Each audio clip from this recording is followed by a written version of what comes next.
Un cuarto a oscuras, baby oil, cámaras, órdenes explícitas y un testigo con un apodo que parece sacado de un cómic o una película de esas que intentabas ver en el codificado. Hasta ahora creíamos que el testimonio de Cassie era lo más heavy del juicio contra el señor D, pero lo que se contó en la corte esta semana directamente no entra en la cabeza, porque este strip reveló todo: quién lo llamaba, cómo eran las orgías, cuánto duraban, cómo se pagaban y quién dirigía todo, como si fuera un productor de cine freak. Y lo peor no es lo que pasó, es quién estaba mirando y lo que se hacía cuando alguien no rendía lo suficiente. Agárrate, friki del carajo, porque lo que estás por ver es uno de los testimonios más turbios, explícitos y jodidos del juicio federal que puede arruinar para siempre la carrera de una de las figuras más poderosas de la industria. Esto no es rumor, no es teoría, no es chisme, es testimonio oficial bajo juramento frente a un jurado. Y si esto es verdad, estamos hablando de un sistema perverso, un verdadero comercio de almas con luces apagadas y cámaras grabando. Pero antes de meternos de lleno, hay que entender quién es este testigo, porque su historia lo cambia todo.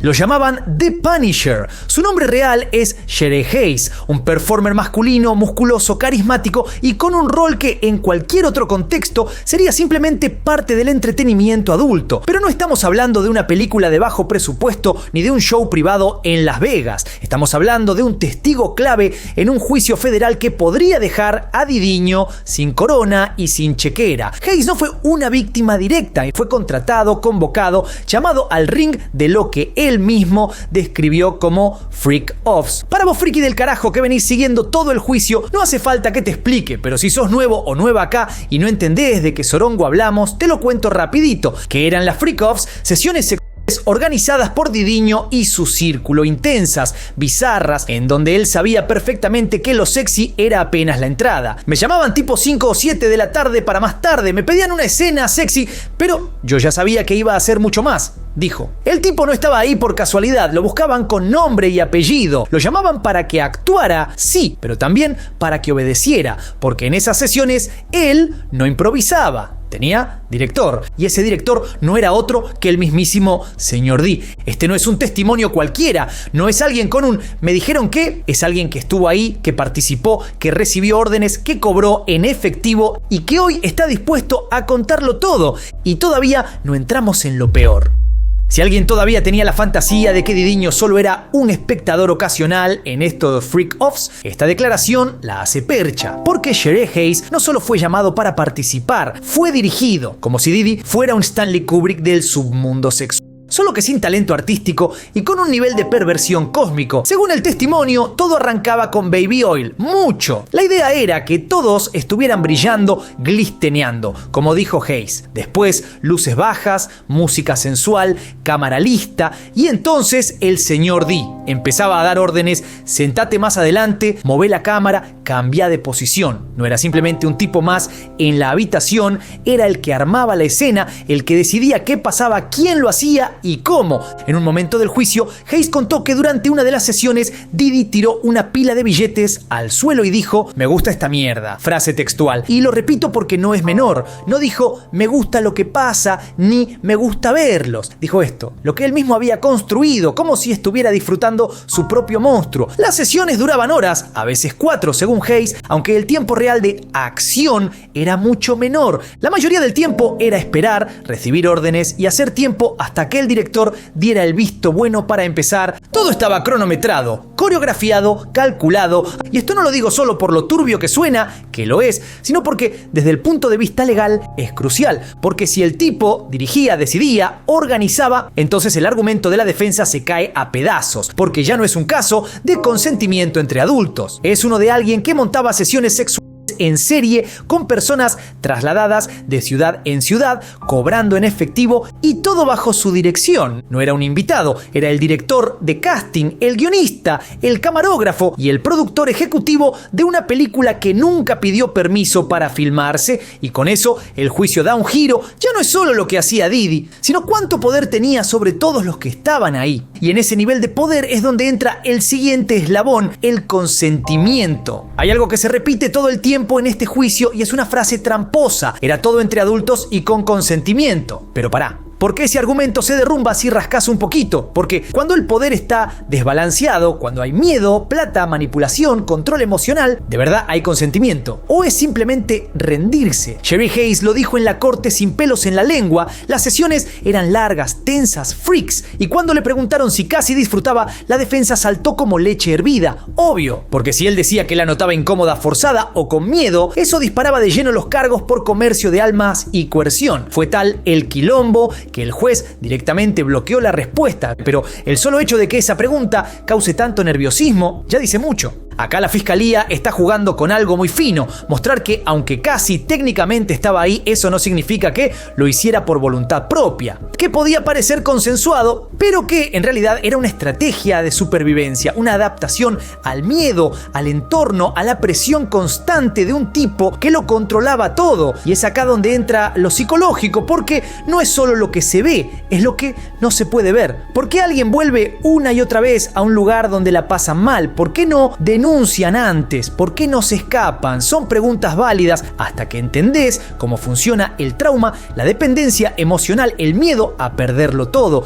Y acá vuelve a escena alguien que los frikis del carajo ya conocen muy bien, una figura que ya cubrimos en este canal cuando explotó el juicio entre Johnny Depp y Amber Heard, la doctora Dawn Hughes. Sí, la misma que en ese juicio fue clave para explicar la psicología detrás de las relaciones tóxicas. Ahora, en este caso, va a hablar sobre las estrategias de afrontamiento y cómo una víctima puede parecer que consiente cuando en realidad está atrapada en un sistema de manipulación emocional y miedo constante. En definitiva, la fiscalía no busca mostrar a Cassie como una santa, busca mostrar que incluso si parecía estar participando, había algo mucho más jodido detrás, y eso, si el jurado lo compra, cambia todo. Porque si no hay consentimiento real, lo que queda es un crimen. A esta altura ya quedó claro que el señor D no era un espectador inocente, pero lo que reveló el Punisher va más allá del morbo, porque lo que hay detrás de estas sesiones no es solo deseo, es control, y ese control se ejercía con algo muy concreto: plata. Hayes contó que después de cada sesión Cassie volvía con una bata y le tiraba el pago en efectivo, a veces $2.000, a veces 1.200, todo en mano, ahí mismo.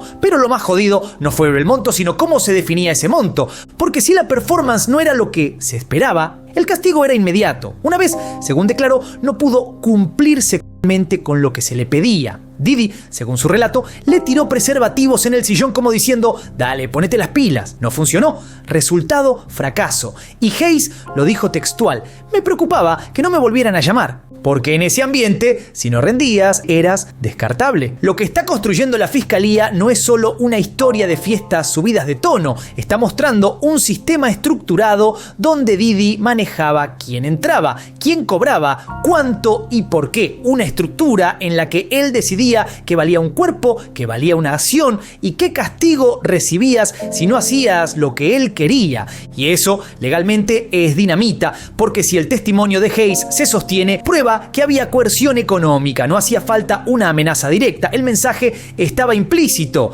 si no haces lo que te pido, no volvés, no cobrás, no existís. Súmale a eso que varios de estos performers eran trasladados de ciudad en ciudad para participar en distintas sesiones, lo que refuerza aún más los cargos por transporte con fines de comercio de almas. No es que cayeron por casualidad, los llevaban, los contrataban, los rotaban, y lo más fuerte de todo es que este nivel de manipulación pasaba delante de todos, y muchos de los que estaban ahí callaban, porque cuando el jefe de la fiesta también es el que firma el cheque, la mayoría prefiere mirar para otro lado. En medio de todo este quilombo judicial hay una pregunta que flota en el aire como un perfume caro con olor a podredumbre: ¿quién más estaba ahí? Porque el testimonio de Hayes no solo incrimina a Didi, también deja entrever que no estaba solo, y aunque por ahora los fiscales se están enfocando solo en él, muchos sospechan que esto es solo la punta de un iceberg podrido, como pasó con Ceferino Epistemio, donde al principio parecía un caso aislado y después empezaron a aparecer nombres de políticos, empresarios y artistas que todos conocíamos. Durante el juicio, un panelista tiró la bomba: esto no era una fantasía privada, era un sistema, y si el sistema existía, no lo sostenía un solo tipo. El tema es que los fiscales federales, y esto es clave, no suelen arriesgarse a ir por todos los implicados de una sola vez. Lo que hacen es ir por el pez gordo y con suerte hacerlo cantar. Y si Didi empieza a hablar, porque sí, esa posibilidad existe. Más de uno puede terminar desfilando por el juzgado. Hasta ahora no hay nombres confirmados, pero sí hay algo que se repite en los testimonios. Muchas de estas sesiones no eran privadas, había invitados, gente del ambiente, incluso parejas de las performers, y en varios casos los mismos testigos dicen que eran personas de alto perfil que participaban o simplemente miraban desde un rincón, whisky en mano. ¿Quiénes eran? ¿Lo sabremos alguna vez? Por ahora el juicio está centrado solo en el señor Dee, pero el riesgo está latente. Y si un solo testimonio más llega a señalar con nombre y apellido a alguien conocido, el quilombo escala a niveles épicos. Justo cuando parecía que el Punisher había tirado toda la carne al asador, soltó una frase que dejó a todos helados: estoy escribiendo un libro de autoayuda sobre mi disfunción eréctil. Y sí, incluye capítulos sobre sus experiencias con Didi y las freak-offs. El tipo lo reconoció en plena corte. Dijo que de las 186 páginas, 6 están dedicadas a esa etapa y que, textualmente, las escribí para que fueran entretenidas con altos y bajos, las quise hacer disfrutables. En otras palabras, las exageró a propósito. Ahora bien, ¿esto significa que mintió en el juicio? No necesariamente, pero lo ponen en un terreno resbaladizo, porque si se prueba que adornó o dramatizó detalles en su libro para vender más, la defensa puede usar eso para decirle al jurado que está haciendo lo mismo ahora, que es un showman, que quiere fama, que quiere convertir su historia en contenido viral. Y no solo eso, el hecho de que esté escribiendo un libro mientras testifica lo convierte en un testigo interesado, o sea, alguien que podría tener un beneficio económico directo por la atención mediática que genera su aparición en el juicio, y eso ante un jurado pesa. Obvio, la fiscalía intentó bajarle el perfil al asunto. Dijeron que el libro no invalida lo que vivió, pero la defensa lo va a usar como un martillo. ¿Cómo confiar en alguien que convierte sus traumas en marketing? Es una jugada sucia, pero efectiva. Lo loco es que incluso si todo lo que contó es cierto, el simple hecho de estar lucrando con la historia ya le resta credibilidad. Y en un juicio donde todo se reduce a quién le cree el jurado, eso puede cambiar el juego. Así que, por más turbio y detallado que haya sido el testimonio de Hayes, ahora queda contaminado. Y la pregunta ya no es solo si dice la verdad, sino si esa verdad fue editada para que venda más.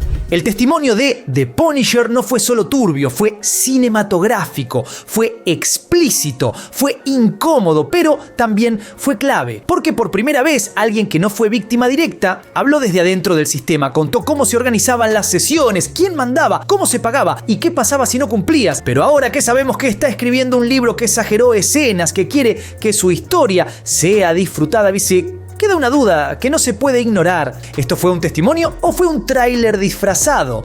Lo cierto es que el juicio sigue y lo más probable es que esta no sea la última bomba, porque todavía faltan testigos, faltan nombres y falta que la fiscalía muestre sus cartas más pesadas. Mientras tanto, frikis del carajo, si esta data suculenta les voló la cabeza, no se olviden de darle duro al botón de like, suscribirse y activar la campanita para que no se les escape ni una.